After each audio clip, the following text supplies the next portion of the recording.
Good evening and welcome to the Edinburgh Entrepreneurs Society Keynote event, proudly supported by Edinburgh Innovations, Pivomo and Burrito. This evening we have the pleasure and privilege of meeting with Keith Skeoch. Keith recently retired from his position as the CEO of Standard Life Aberdeen, one of the UK's largest global investment companies headquartered here in Edinburgh. Before he was appointed CEO of Standard Life in 2015, and he read economics as a bachelor's at the University of Sussex and as a master's at Warwick University. Keith started his career in the UK Government Economic Service before moving into finance with HSBC, becoming a managing director of international equities. During his time as CEO, he was one of the architects of the 2017 £11 billion merger between Standard Life and Aberdeen Investment, famously claimed to have had the final conversation of the acquisition over a burger and chips in the Balmoral, which I did just confirm happened before this call, which is very exciting. So Keith, I'm going to hand it over to you. Would you be able to give a brief overview of your career and how you've gotten to this point, just for our audience?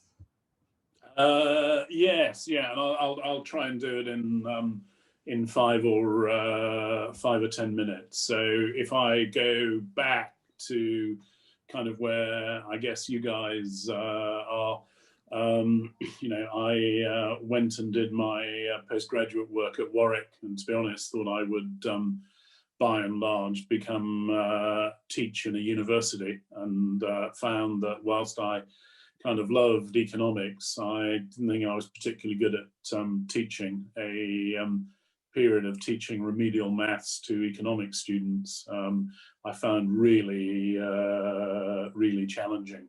So of course I decided that I'd have to connect with the real world, and I applied for a job at the Bank of England and also the Government Economic Service, and had an offer from both. But it was a year when there was a lot of change. So just as I was making my way in the world, Mrs. Thatcher came to power, generated a lot of change across the civil service, abolished exchange controls, which meant the Bank of England didn't take a graduate intake that year. So I ended up opting to go and start my career as an economist at the Government Economic Service. Worked on an academic working paper called Interplant Comparisons of Productivity, which was fascinating.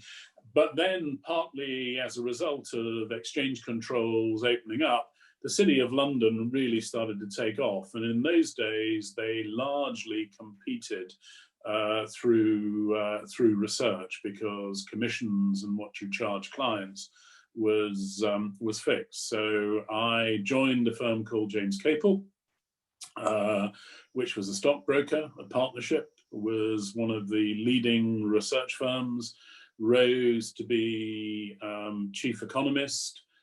We were taken over in the so-called Big Bang by HSBC, and I basically stayed at James Capel HSBC until about 1999. So I'd been there for 20 years. When at the age of 40, having made the board of James Capel and being one of the people running research, I kind of decided it was time to do something differently. Also decided, by the way, I didn't like investment banking. Stockbroking had turned into investment banking, and I was running global equities, so trading, research, and sales, but it was largely an investment banking job. Standard Life were a client of James Capel and HSBC, and I had regular contact, used to come up to Edinburgh very regularly.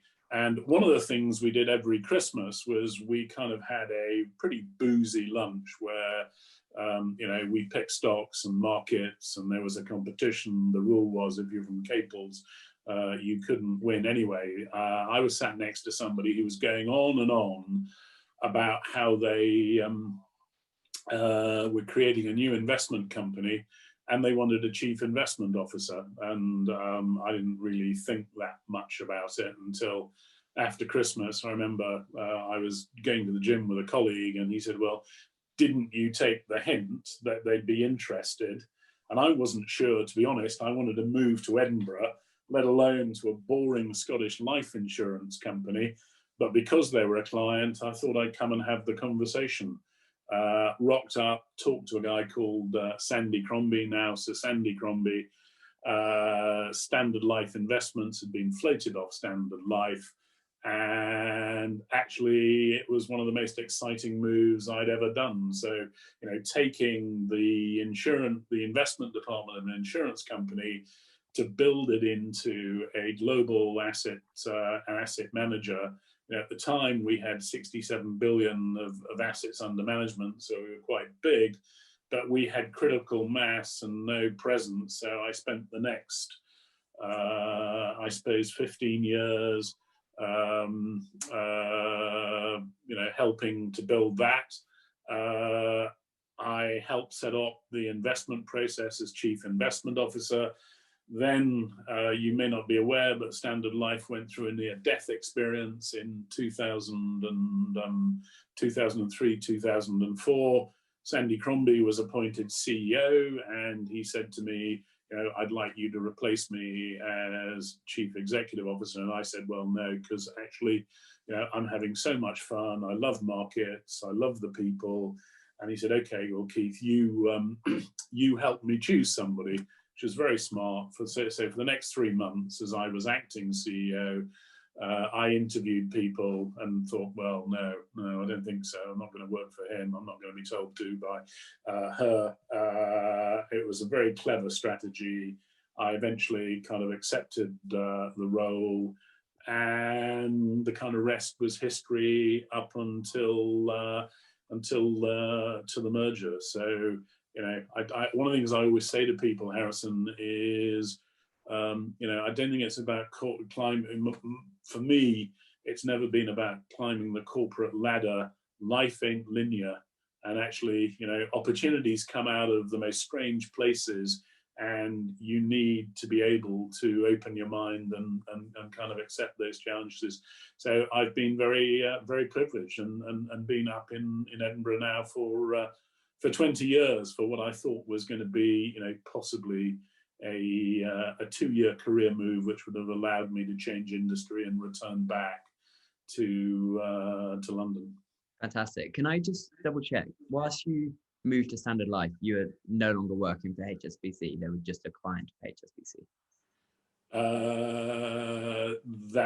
That's right. I mean, Standard Life were probably a top 20 client. One of my roles was to act as the relationship person for some of our clients. So and colleagues had known that I was, you know, probably looking for a career move.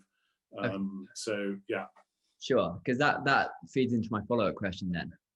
You mentioned that you didn't really want to move to Edinburgh and it was like a boring insurance company, but you considered it because of a client.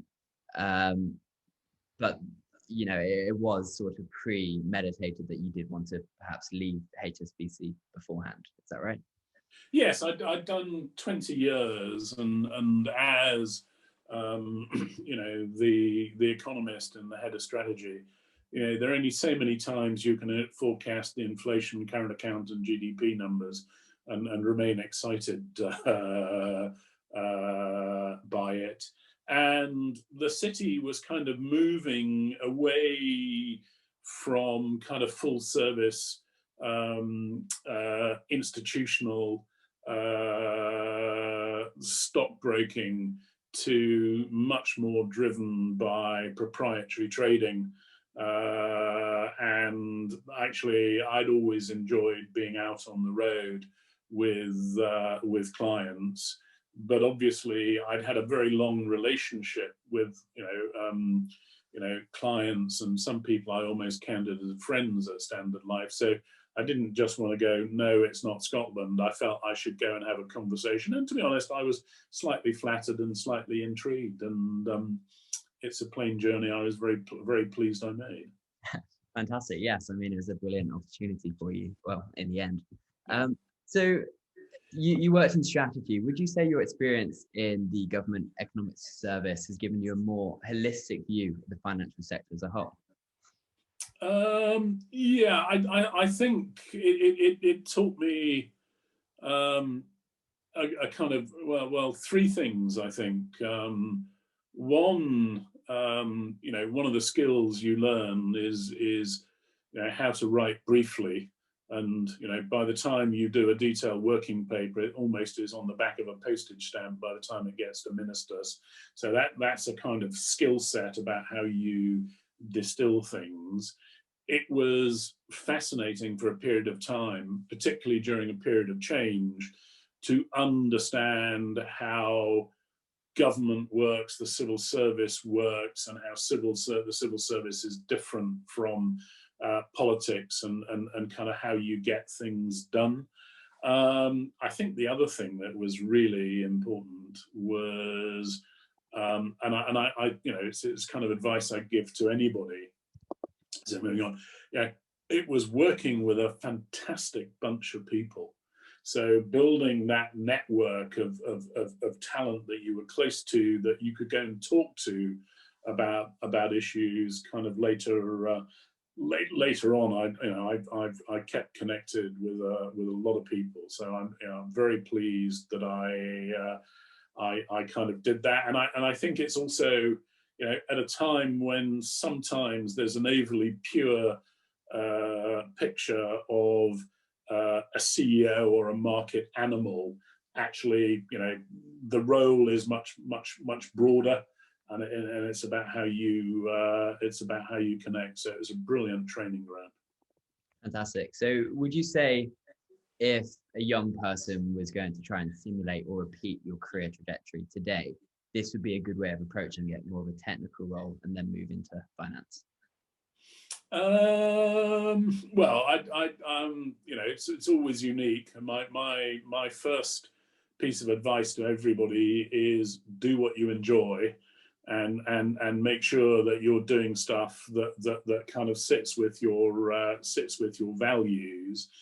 It is certainly the case that one route to the senior levels of an organization is to do something where you have a high level of technical expertise and where you're giving advice, because if you're doing that, what you get is access to very senior people, which you get to be closer to. So there are a couple of things I did where I was the bag carrier for somebody quite senior. So you learn that way, and then as you've accumulated time, you can then broaden out into a general management or executive career. Very difficult to do it the other way round.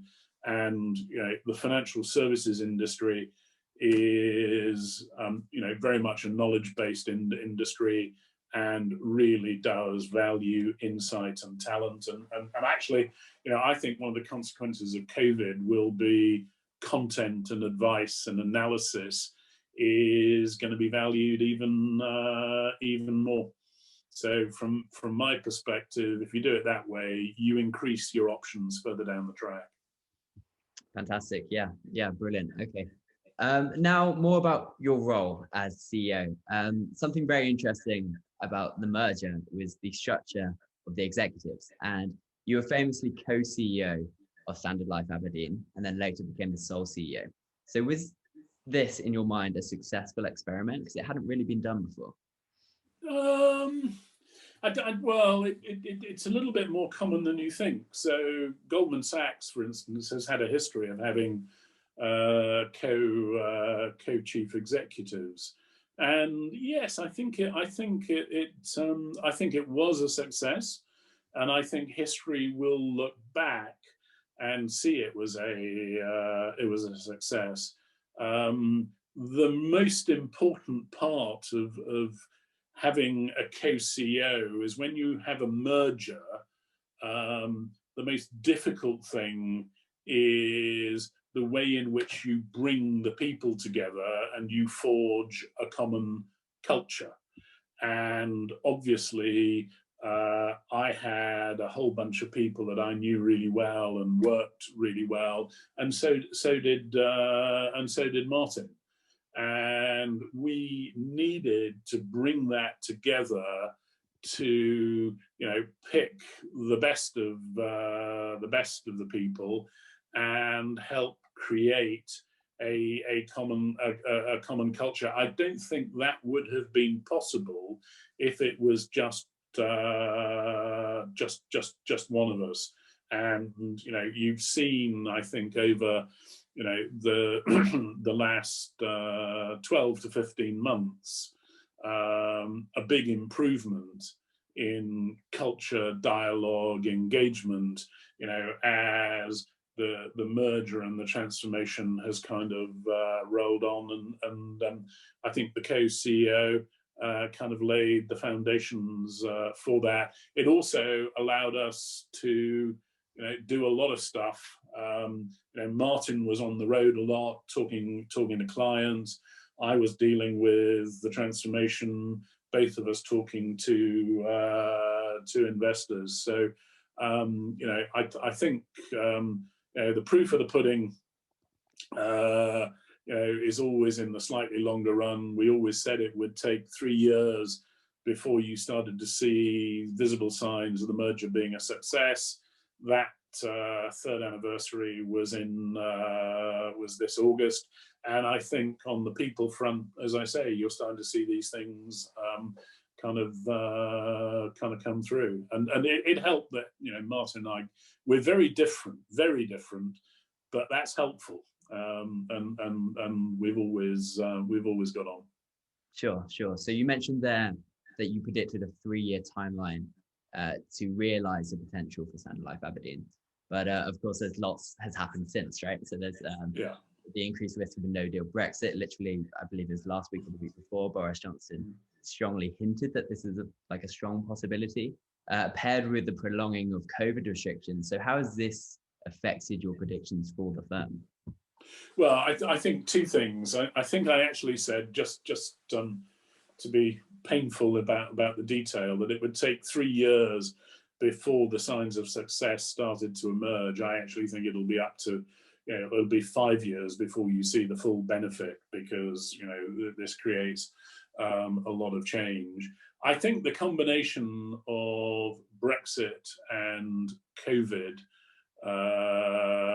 like so many industries, has brought about significant challenges. For an asset management firm, that's largely because it has an impact on market levels, and asset managers levy ad valorem fees. So your fees and your revenue are associated with the level of the market, and obviously that's been kind of more problematic, and you've seen that across the industry. In a funny kind of way, I mean, one of the things that we had always said was, one of the reasons we did the merger was it was important that we disrupted ourselves before the industry disruption came along. And if anything, I think the combination of Brexit and COVID has accelerated that need for internal change in the way in which you work, and the way in which you think about the global network. Sure. Okay, so let's stick with coronavirus then. So you studied economics and started a career working for the UK's Government Economic Service. Would you say that the government as a whole has done a good job in handling the economic impact of coronavirus? Well, in a sense, I think it's too early to tell. So, I think there is no doubt that one of the biggest impacts of the coronavirus is going to be on people's income. So the first thing you really want to do is to put in support measures to try and protect the income of those in work. You won't be able to replace it entirely, but actually the schemes that have gone in have been relatively, have done the job so far. The other thing which is really important when you look back in history and you look at the nature and shape of recessions, and clearly, we're facing a deep recession. Recessions often turn into depressions when they're accompanied by a financial crisis, and we got pretty close, at the time of the global crash. So one of the things that I think the government, the Bank of England, the FCA, the Fed have done pretty well is, so far, through injecting liquidity, providing support to the markets, they have ensured that we didn't turn an economic or a health crisis into a financial crisis. And, that's why I think that markets have remained open and people have kind of raised capital. So I think in the early stages, I'm not sure that much more could have been done. The issue now is, of course, we're beginning to realize that this pandemic isn't going away. It's going to be much more of a marathon than a sprint. And you need to turn your mind to what does economic policy look like that minimizes the inevitable scarring that follows a recession.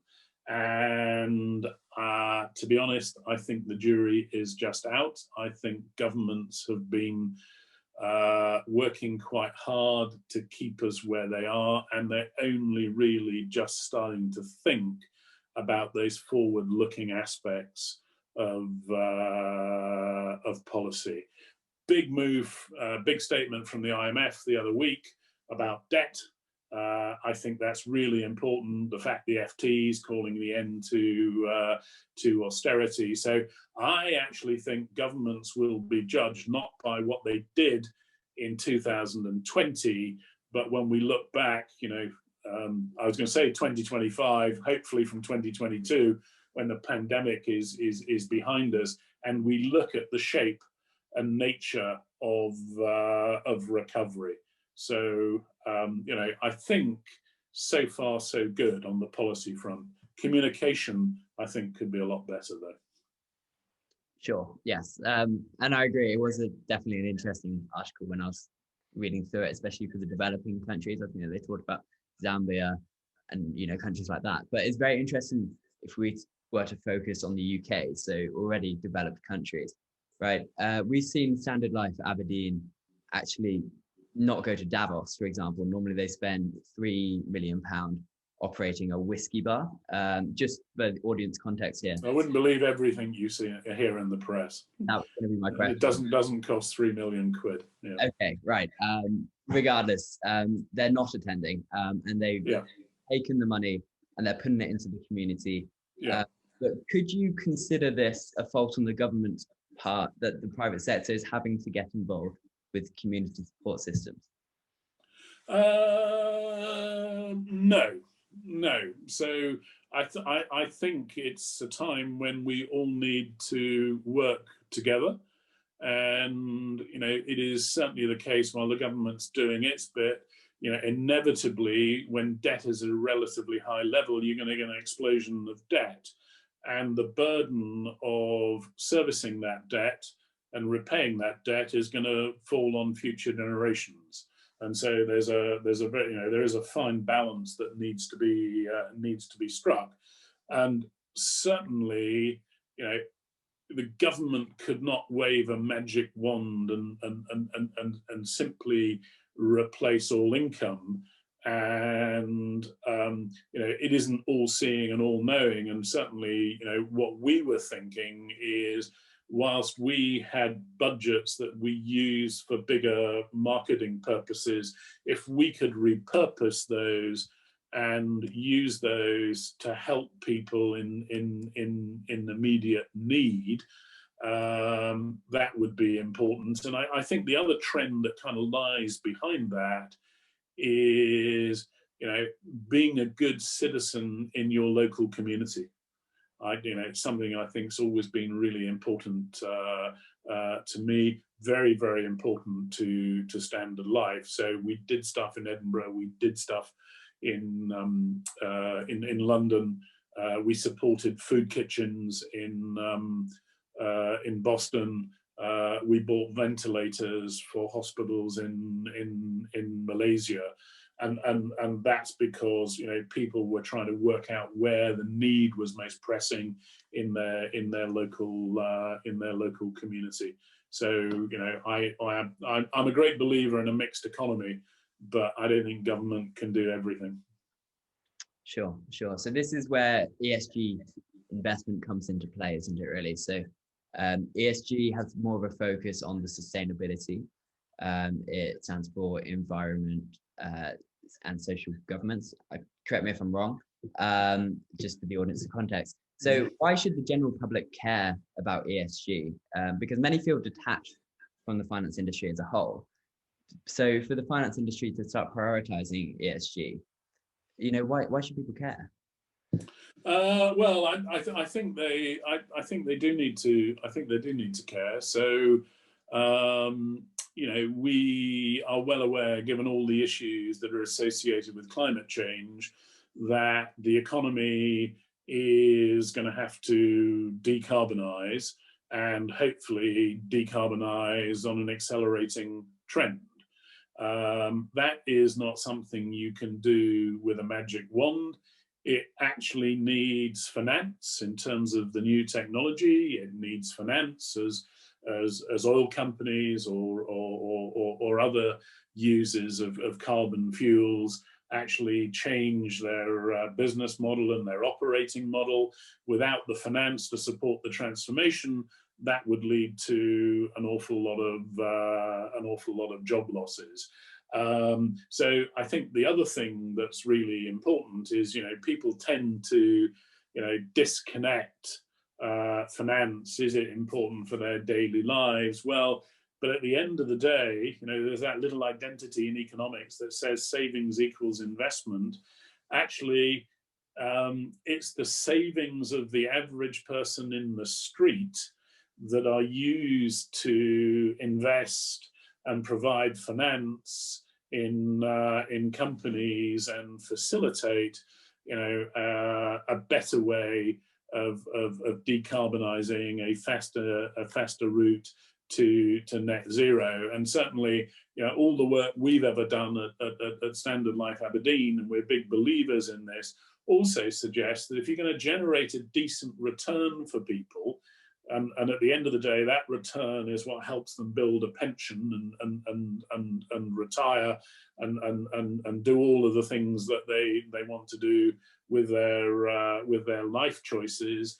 Actually, good ESG makes for better long-term returns. It's not that there's a big gap between non-ESG and ESG that's just kind of linear and monotonic, but actually you find that quite a lot of blow-ups that cause issues with investments and portfolios are often associated with badly managed and badly governed companies. So it's avoiding those blow-ups that's quite important. And I one of the things I kind of passionately hope, and I'm trying to work with the Investor Association and the Financial Reporting Council in the UK, is I think with your generation on my generation's back, there's a real chance of actually building back better and doing it in a green way.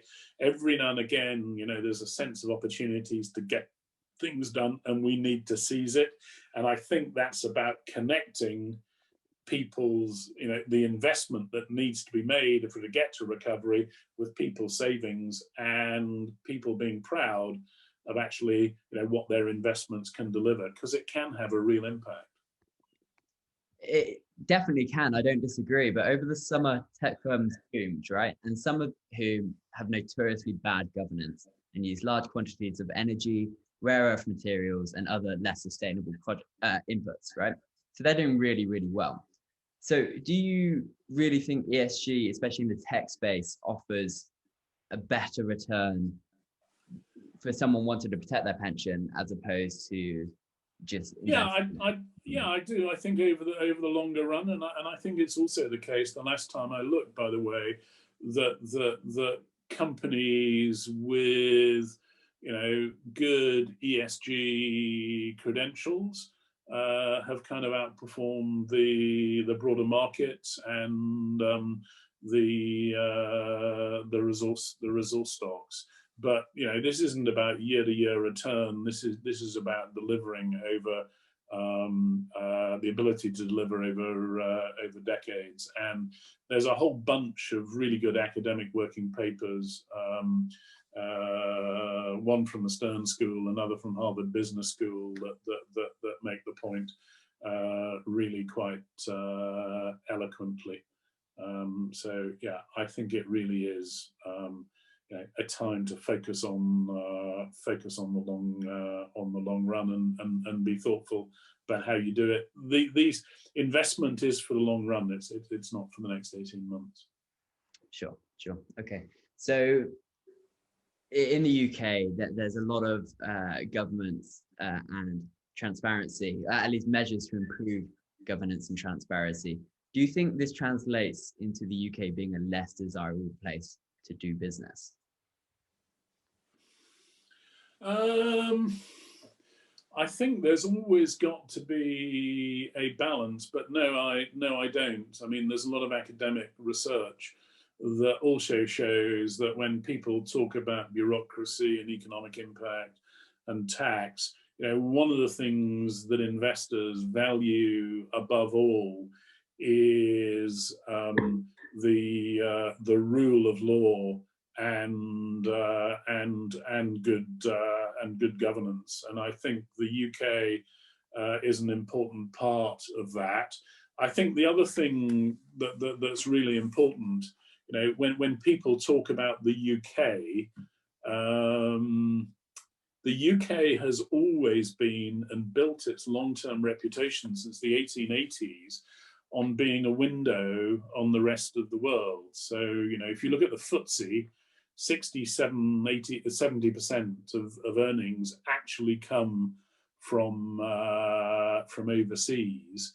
And actually, I do think that people, when they come and invest in the UK and they invest with UK finance, that is not only going into the UK economy, it's going elsewhere. So Standard Chartered raise money through a rights issue, as they did in the global financial crisis. That money just doesn't get spent in England, Scotland, Northern Ireland, or Wales. Actually, it creates jobs and wealth throughout the world. So it provides diversification. So actually, I think the UK has been a beacon for good corporate governance, and long may it continue. Good. Okay, so I was just scrolling through the chat. We've actually got a question from Chris, which very much relates to this. So I'm going to ask it now. In your opinion, should governments be involved in creating the incentives to encourage investors to invest in ESG, or should it just be left to the industry to deal with? So it's a really good question. So I think, and I think it's particularly well put, I think government and regulation does have a role to play in the creation of incentives to make sure that investment lands in the right place. I don't think they have a role in directing that investment, which is different. And by the way, I think most people in financial industry at the moment believe that ESG will probably have disappeared as a phrase in 5 years' time, because actually it's just going to become a sine qua non for good investment and good returns, because it's about doing the right thing for a whole bunch of stakeholders. So yes, very, very important that the incentives are in the right place. Sure. So away from incentives, the Scottish government has recently announced that they intend to create a national investment bank. So this would be a more active way of the government being involved with investment. Do you think this is the right thing to do? Yeah, I think that there's one of the issues that you always have during crises is there's always a gap in small in finance for smaller firms and startup, and my understanding of what the investment bank will do under Willie Watt is it will actually focus on providing that smaller gap finance that's kind of sub the market, and I think that's really important that people get a chance to that. Let's not forget that Microsoft famously started in Bill Gates's garage. Yes, brilliant. And then another one from the audience, actually, we're sticking with this ESG topic, from Adam. Should more be done to promote ESG in the developing world? Is it ethical to push these countries from the bully pulpit to the West? There's always going to be a really difficult balance between the kind of modern highest standards and the dash for growth in some of the developing markets. What we have always taken the view at Standard Life Aberdeen is where the rubber hits the road, it's associated with human rights and good practice. And actually, one of the things we should be doing is promoting really good health and safety standards, strong human rights, so that you can improve the human condition without deteriorating the economic benefit. And there are a couple of cases where actually it hasn't just been an issue in the developing world, but there's a balance. I think the other thing I would say is you are looking to generate long-term improvements here and up the standards. One of the things I often say to people as we talk about ESG, the first corporate governance conversation took place over 400 years ago with the Dutch East Industry, and we're coming a long way, and you have to take that long-term view. So yeah. Brilliant. Okay, we're going to stick with the sort of Eastern developing states then. So it is a well-known sort of economic principle that when a country is less developed, it's going to develop relatively rapidly compared to those that are already developed. So if we focus on China and MENA states who've grown very quickly, how can the West increase their investability against a rise in China and MENA states? Well, I think through innovation. So, the emerging, the economies that emerge quickly, shift from being very low income countries to low income countries to middle income countries, and I guess China's kind of making that shift. The way in which the West competes with that, I think, has got to be, through continual innovation, and working out how we develop goods, services, and content that's valuable, so that you're constantly playing to. I know it's deeply unfashionable with the politicians at the moment, but to some sense of innovation that's building your comparative and your competitive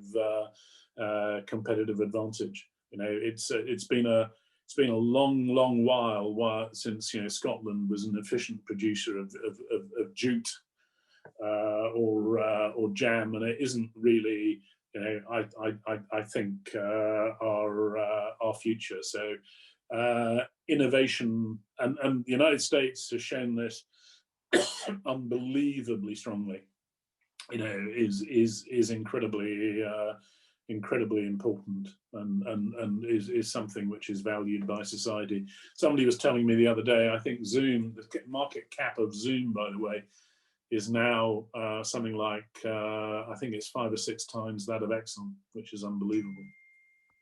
Yeah, so I mean, it is really incredible, the performance of some of these tech companies this year. Yeah, up 600%. Okay, right. Innovation then. Innovation comes from entrepreneurs. We're the Entrepreneurship Society.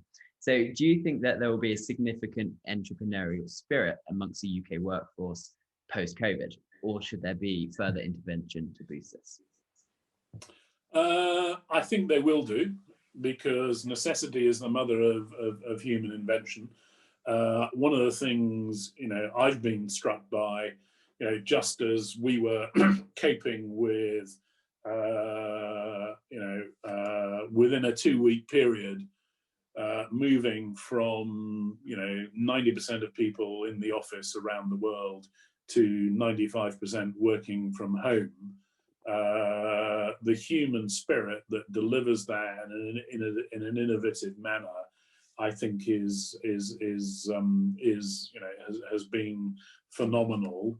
There are clear challenges, and those challenges will bring, you know, I'm entirely confident, opportunity. As somebody who spent his university career in the 3-day week, you know, the UK became a very different,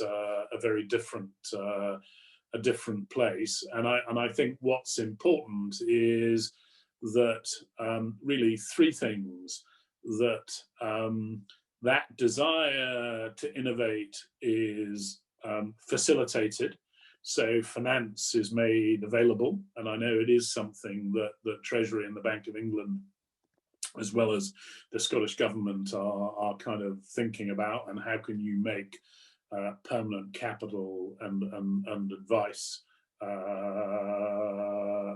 made available. I think one of the things that we need to get over in the UK is also the stigma that's attached with failure. You know, if you look at the United States, you look at places that are successful, people sometimes have to try several times, you know, as they do in their career, before they're successful, and that success, I think, needs to be applauded. And I think the other thing we need to make sure is that we don't replace, you know, the bureaucracy and the burden of legislation that was associated with EU membership with a whole bunch of stuff of our own. So, you know, when we talk about the incentives to invest, we've got to be quite thoughtful that we get tax and regulation policy in the right place that you know, does facilitate and stimulate investment. Yeah, okay, fantastic. And I noted down that you're also involved with the Edinburgh Festival as a trustee. So we're just going to switch to creativity and the arts. There's recently been quite this sort of media backlash against the government for this advertising campaign, where they depicted a woman who was a ballerina, and they said her next job could be in tech. Do you not consider this degrading to the arts and humanities industry? Look, it was done by an agency. I think the government minister said it hadn't been across his desk. I'm very supportive of the kind of creative industry. You know, I don't know about you guys, but music, the visual arts bring a huge amount of pleasure in my life. It's something which I think also, helps people de-stress. I think as a community, we need to get behind and support the creatives that are, producing all of this wonderful, wonderful stuff. They're having a really, really difficult time. Now, for sure, the government's doing its little bit by putting financial support in, and it seems to have been reasonably well targeted.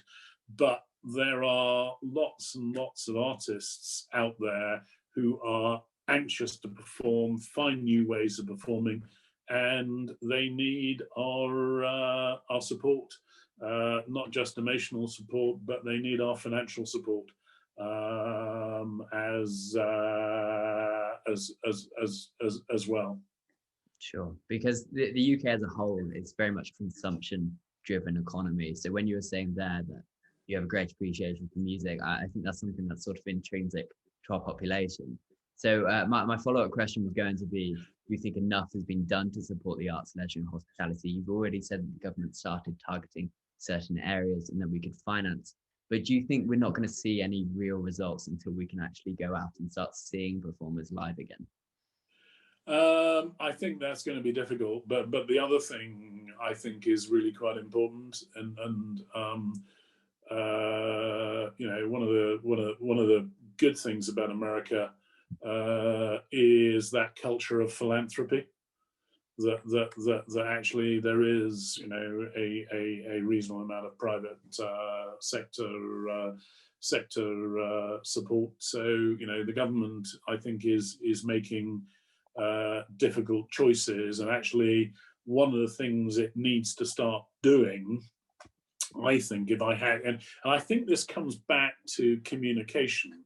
So given the speed with which the pandemic took hold, given the issue we've faced, there's been quite a lot of reaction.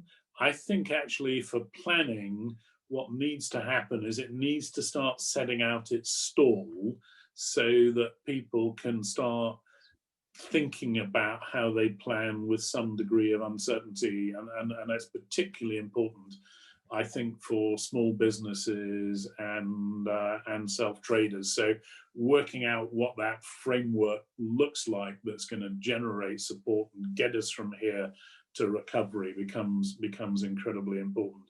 You can't just throw money at something the whole time. No, okay, yeah, that's an interesting perspective and one that you don't really hear very often. But yeah, no, it's good. Okay, I'm going to now flip to more student-oriented questions. Okay. So we're becoming very globalized. The UK as a whole has generally been globalized for quite a while. But would you recommend that students in UK universities going into the finance industry should start to look outside of London, Edinburgh, and even the UK for opportunities? And if they should, where should they look? Oh, I mean, certainly my career has been one where the world is globalized, and I have to tell you, I think in the last 5 years that's been in retreat, and that's been advanced by by COVID. But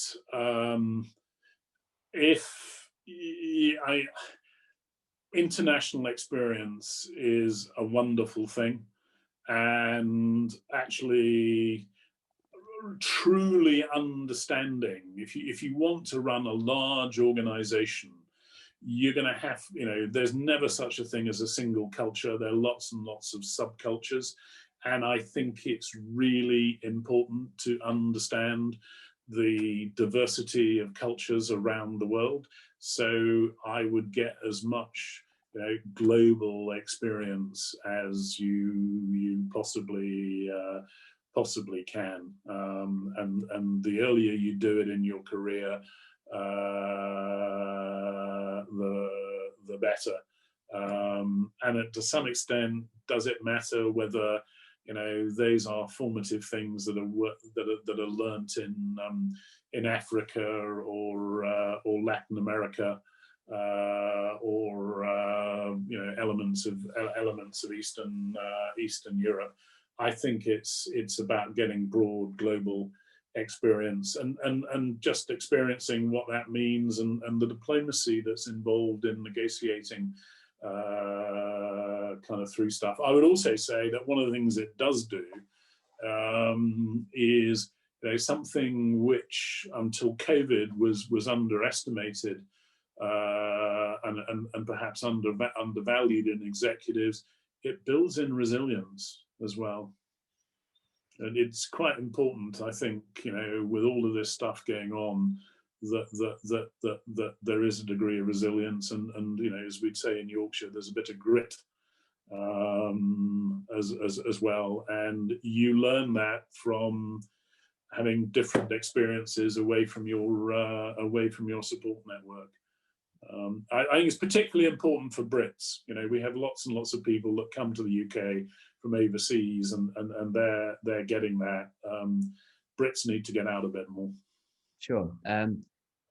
We actually recently had Sir Martin Sorrell on for a podcast, and he advocated that we should go abroad even earlier. So we should be doing master's degrees or second undergraduate degrees in other international universities. Would you advocate the same? Yeah. And try and do it in English speaking.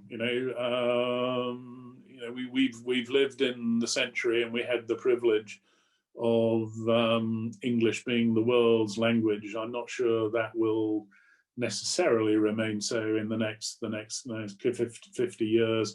One of my earliest mentors in my career gave me a piece of very strong advice, and said, one thing that's really important, Keith, is you're thinking about your executive career and being in business.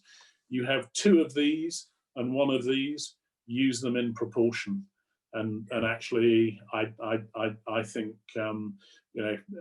having been somewhere else and having to listen is an incredibly important skill. Fantastic. I'm writing down that quote because I really liked it.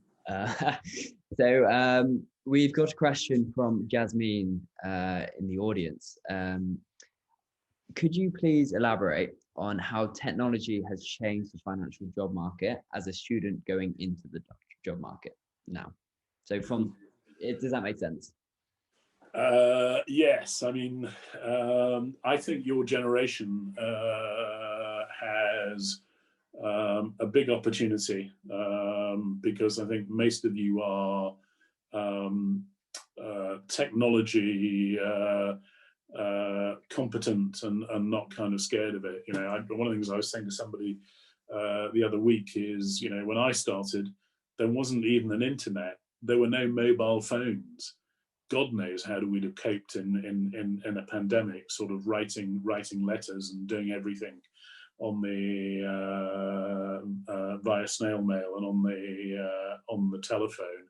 I think the really important thing, unless you're a technologist, is to remember that if you're going to go into finance, tech is an enabler and a facilitator to get things done. So it speeds things up. It speeds up the transmission of information. It changes the way in which information is not only transmitted but analyzed. But at the end of the day, there is a real need for good analysis and good judgment. Being capable, not scared of it, and having you'll have to continue to learn it. But it's a facilitator and an enabler rather than providing the ultimate answer. So if somebody's thinking about, there's the beautiful algo out there somewhere that's going to give you the answer to the perfect investment, I may be wrong, but I don't believe it exists. Okay. I just don't. Yeah, fair enough. Right. I'm just looking at some of the audience questions. I've got one from Harry here. away from the student-oriented question, back to your experience at Standard Life Aberdeen, if that's okay. Sure. He would like to know what the most stressful part of being a CEO at Standard Life Aberdeen was. That's very easy. Saying goodbye to people. You know, in a merger, you know, one of the things that happens in a merger is, you know, people talk about financial synergies, and some of those synergies are associated with people that are duplicates kind of losing their jobs. So you can end up saying goodbye to people that you've worked with for a very long time. So, and I think one of the most difficult roles for any CEO is sometimes having to make those tough people decisions. And I'd always said, you know, if it isn't difficult, you should quit. Yeah. Because at the end of the day, it's a people business. Okay, so that's one of the skills you really need to have. You need to be conscious of people around you if you're going to actually enter. I think you need to do the right decision, you make the right decisions, but you always need to do it with the appropriate amount of empathy. Yeah. Sure. Okay. And then just one final question then. Could you share any advice generally to us students, because we're here to learn from you, so anything you could share? I think the biggest lesson from my career is really twofold. One, just accept that life ain't linear. So, you know, don't think about climbing the corporate greasy pole. Think about doing well and be good at what you do. And I think the other thing is be always true to your values. You know, if you know, and find somewhere and something that you can be passionate about, and you allow your own self to shine through. You know, if you try, and I've seen so many people that have had a vision of who they'd like to be, or they'd like to do something, and they've gone, and it's just immensely stressful. So kind of work out, you know, who you are, what's important to you, and carpe diem. Brilliant. Okay, what a fantastic place to end. Keith, it was wonderful having you on, and it's brilliant to talk with you. I hope the audience enjoyed it as much as I did. And be sure to join in to our future events if you're available. So Keith, once again, thank you very much. Okay, and thank you for the very kind invitation, and I hope you all stay safe and well in these rather strange times. And it's been a real pleasure, Harrison. Thank you very much. Okay, thank you very much. Take care. Goodbye.